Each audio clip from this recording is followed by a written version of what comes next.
नमस्कार दोस्तों, स्वागत है आपका A to Z स्टोरीज अद्भुत ऑफिशियल पर। साधु संत फकीर गुरु रहबरों की सदा ही जय जयकार।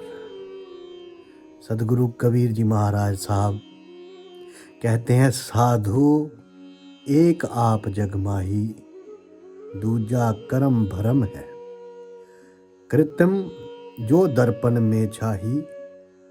क्या कहते हैं सदगुरु कबीर जी महाराज साहब के साधो वे परमात्मा स्वयं ही है इस पूरे जगत के भीतर, वही समाया है और दूसरा कोई नहीं।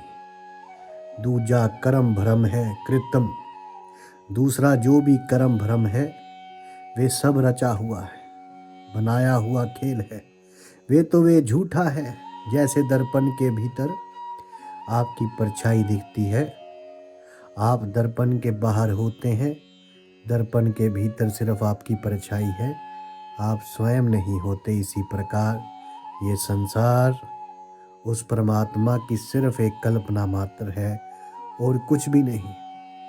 फिर आगे क्या कहते हैं, जल तरंग झिम जलते उपजे, फिर जल माही रहाई, काया झाई पांच तत्व की, बिन से कहाँ समाई। या विधि सदा देह गति सबकी, या विधि मन ही विचारो आया।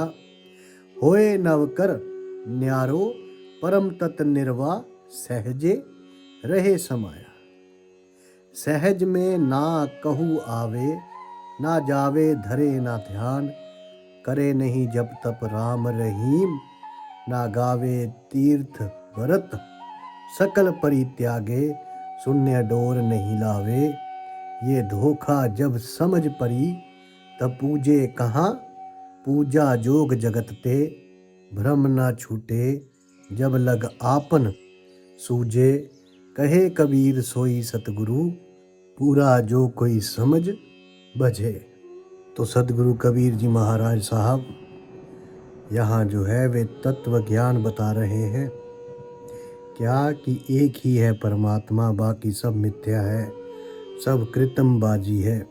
जिस प्रकार जल के भीतर लहरें उठती हैं और वापस वे जल में ही समा जाती हैं, वे जल से अलग नहीं होती, किंतु वे लहरें हमें क्या दिखाई देती हैं, अलग अलग दिखाई देती हैं। इसी प्रकार ये संसार में जीव अलग अलग दिखाई देता है, किंतु वास्तव में वे परमात्मा ही है, उससे अलग नहीं है। ये अलग नहीं है जीव, ये आत्माएं, ये रूह, वे सब एक ही है। काया झाई पांच तत्व की, बिन से कहाँ समाई। कि जिस प्रकार ये काया पांच तत्व में बनती है, पांच तत्व से मिलकर बनती है, किंतु पांच तत्व इसके भीतर दिखाई देते हैं, वो दिखाई नहीं देते।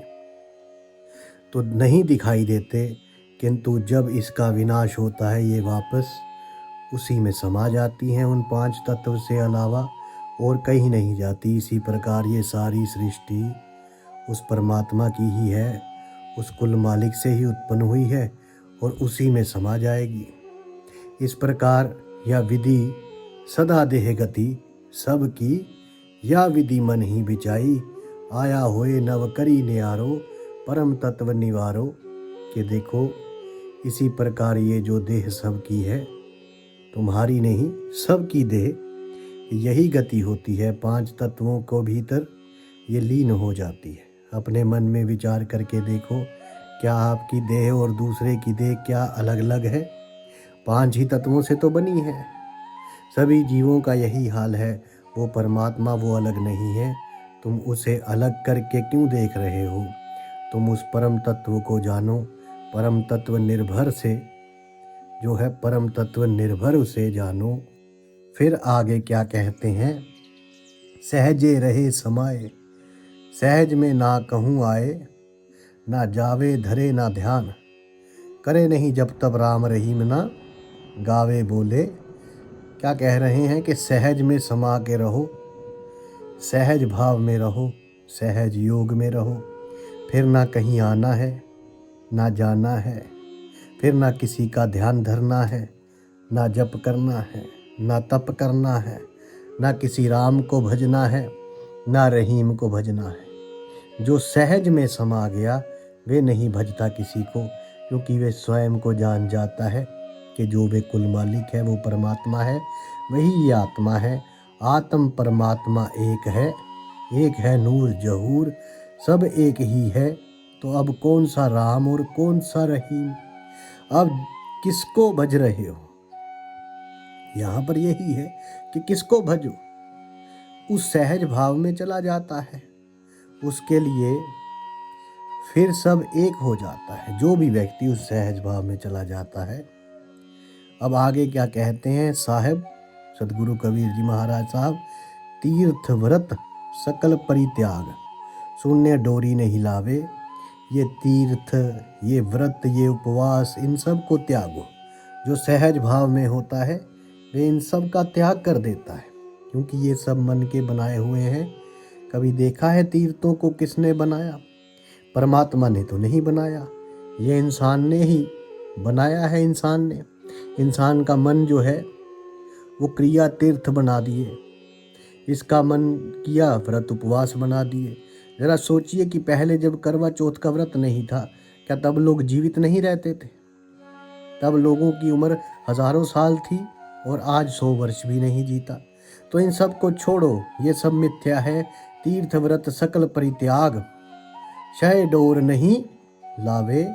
और जो सहज भाव में चला गया, सहज भाव में जो स्थित हो गया, वे फिर शून्य लोक या फिर शून्य शब्द इन सब को छोड़ देता है। फिर उसमें सूरत नहीं लगाता, वे सूरत लगाता है अपनी आत्मा में, और वही आत्मा परमात्मा है। वे एक ही है। क्या कह रहे हैं? ये धोखा जब समझ पड़े, तब पूजे कहाँ पूजा वे। और जब ये धोखा समझ में आ जाता है कि देखो ये जो भी कुछ दिखाई दे रहा है ये सब एक धोखा है, ये सब कुछ कृत्रिम बाजी है, रची हुई बाजी है काल की माया की। उसके बाद वे बताओ किसकी पूजा करेगा? पूजा करने के लिए कोई है ही नहीं, क्योंकि जितनी मूर्त है, जितने अवतार हैं, जो शरीर है, सब तो नश्वर, सब चले गए। तो पूजा किसकी करें? कौन पूजे और किसको पूजे? तो सदगुरु कबीर जी महाराज साहब कहते हैं, जोग जगते भ्रम न छूटे, जब लग आप न सूझे। कि देखो कितना ही योग कर लो, कितनी ही युक्ति लगा लो, उससे आपका भ्रम नहीं जाएगा। लोग क्या करते हैं? लोग पढ़ते हैं, क्या करते हैं? पुराण पढ़ते हैं। कोई वेद पढ़ रहा, कोई ग्रंथों के पीछे पड़ा हुआ है, कोई उपनिषदों को पढ़ रहा है, कोई मनुस्मृतियाँ पढ़ रहा है, कोई कुरान पढ़ रहा है, कोई बाइबल पढ़ रहा है, कोई कुछ पढ़ रहा है और कोई कुछ पढ़ रहा है। क्या उससे भ्रम दूर हो जाएगा? तो बोले नहीं होगा, बिल्कुल नहीं होगा। कितना ही योग कर लो, ये जितने जोगी हैं सब भ्रम के भीतर घूमे हुए हैं। बोले ये भ्रम तब तक नहीं जाएगा जब लग आप न सूझे।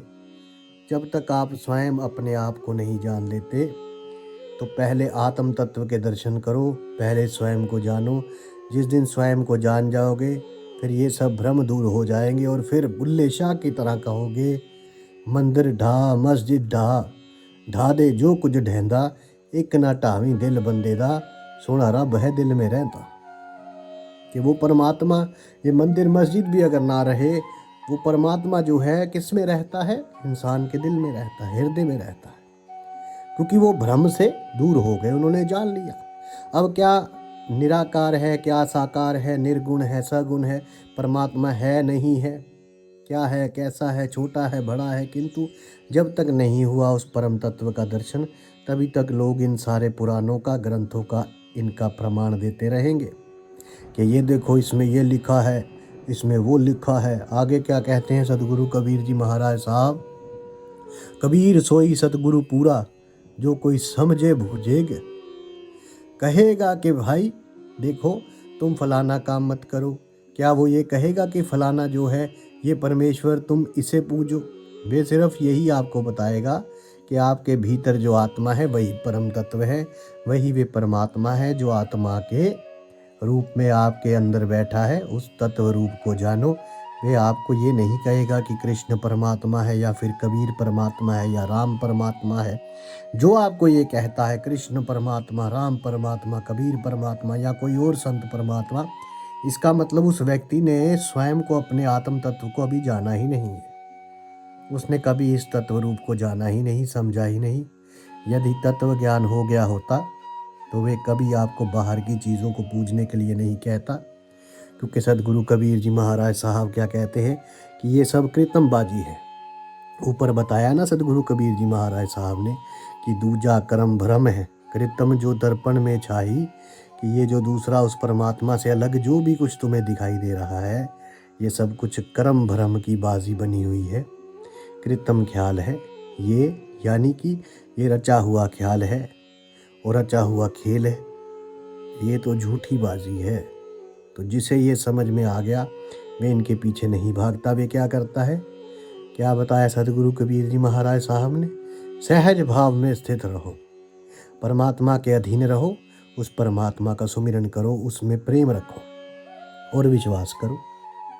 बस जिसके मन में प्रेम, विश्वास और नाम जप है और सहज भाव में रहता है वही पार होगा, बाकी कोई पार नहीं। इन सब जो ग्रंथ पोथियाँ इन 3 चीज़ों की जो पूजा कर रहे हैं वो यही रह जाएंगे कि जड़ की पूजा करेंगे तो जड़ ही बनेंगे। और इसलिए ये जितने अधर्मी, अन्याय या फिर जो भी कहिए जड़ की पूजा करेंगे, ये सृष्टि के अंत के बाद वृक्ष योनि में आने वाले हैं। तो उस परमात्मा को जानो, अपने आत्म तत्व को जानो, यही उस परमात्मा का यहाँ पर, उस प्रभु का यहाँ पर, सदगुरु कबीर जी महाराज का यहाँ पर जो है संदेश है। अब एक बार और आ गई कि तुम किसी से ये मत कहो, ये मत करो और वो मत करो। क्यों ना करो?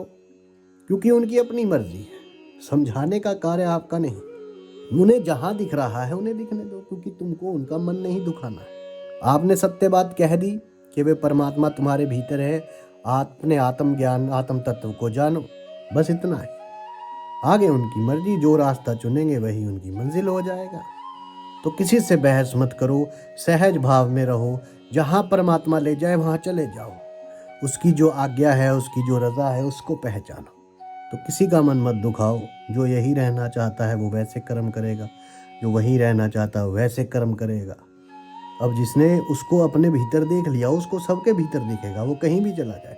लेकिन जिसने अभी तक उसकी पहचान ही नहीं की, वो बाहर भागेगा तो उसे कुछ भी हाथ नहीं आएगा। इस भाव को समझो, इसके पीछे वो क्यों ये बात कह रहे हैं। तभी तो वो कहते हैं कि आत्म जो है तत्व को पहचानो, पहले भीतर का ज्ञान करो, फिर तुम्हारी मर्जी। और जिसने भीतर का ज्ञान कर लिया वो कहीं और जाता ही नहीं। मतलब उस भाव से नहीं जाता कि वो भी, हाँ ये है कि वहाँ भी परमात्मा है, ये कहकर जाते, सिर्फ वही परमात्मा, ये गलत हो जाता है। तो इसलिए इस चीज़ को समझो। साधु संत फकीर गुरु रहबरों की सदा ही जय जयकार। आपके भीतर बसे उस परमात्मा को मेरा प्रणाम स्वीकार कीजिए। धन्यवाद।